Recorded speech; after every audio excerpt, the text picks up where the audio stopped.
तो सबसे पहले इस वीडियो का क्रेडिट जाता है इन भैया को, क्योंकि इन्होंने मुझे ये टॉपिक सजेस्ट किया था। अब बढ़ते अपनी वीडियो की तरफ।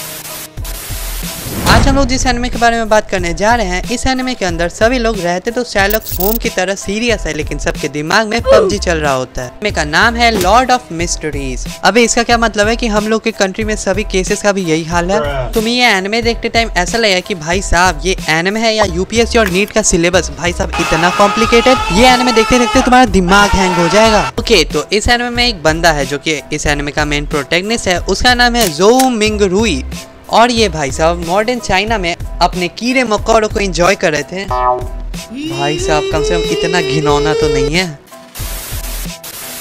उसके बाद भाई ने एक गलती कर दी, उन्होंने देख लिया द ट्रेटर्स, जो देखने के बाद होना क्या था, उनकी आत्मा ने बोल दिया कि अगर तुम्हें यही करना है तो मैं जॉब छोड़ के जा रहा हूँ, और फिर उनकी मौत हो गई। लेकिन फिर उन्हें याद आया कि अरे भाई साहब अभी वन पीस की एंडिंग देखना तो बाकी है। फिर वो जाग गए, लेकिन अब दूसरी दुनिया में। बैन स्टोक्स एक और इसाका है, मेरे को नहीं देखना यार।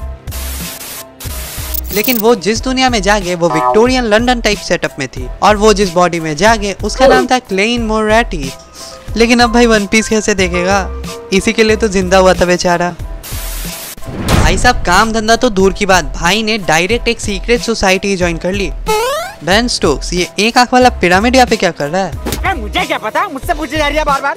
और यहाँ पे सभी लोग कार्ड्स खेलते हैं। अबे ये बच्चों वाला कार्ड्स नहीं, हाँ ये कार्ड्स। और अगर बात करें पावर सिस्टम की, तो यहाँ पे आपको बनाया जाएगा बियॉन्डर्स। अगर मैं आसान शब्दों में बताऊं तो आप लोग को बना दिया जाएगा अल्ट्रा प्रो मैक्स पावरफुल। और हाँ, इस एनिमे को देखते देखते पागल तो आप ऑटोमेटिकली हो जाओगे।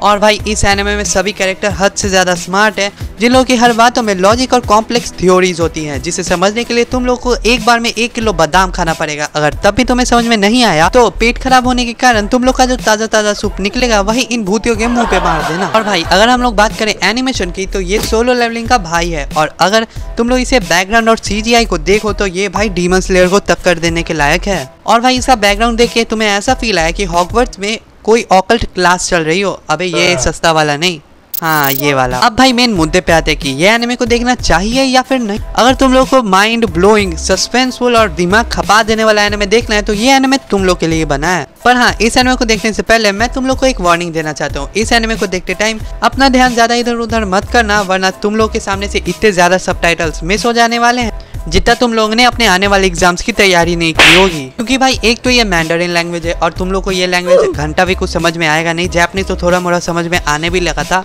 और भाई देखो इसके अंदर ना तुम लोग को डायरेक्ट सबटाइटल के नाम पे एक पूरा पैराग्राफ दे देगा, जो देखने के लिए तुम लोग को एक चीज अनलॉक करनी पड़ेगी, जिसे कहते हैं मांगेक्यू शारिंगान। और भाई हाँ, लाइक करना मत भूलना, वरना तुम भी एक दिन ऐसे विक्टोरियन एरा में उठोगे और वहाँ पे तो फोन भी नहीं होगा। सालों टाइम पास कैसे करोगे तुम लोग। लेकिन अगर तुम लोग को इस दिमाग उड़ा देने वाली चीज के अलावा न्यू एनिमे अपडेट्स के बारे में जानना है तो मेरी इस वाली वीडियो को देख सकते हो। और वहीं पे अगर तुम लोगों को फेक एनिमे स्कैम के बारे में जानना है तो इस वाले वीडियो को देख सकते हो। मैं तुमसे वहीं पे मिलूंगा। सायोनारा।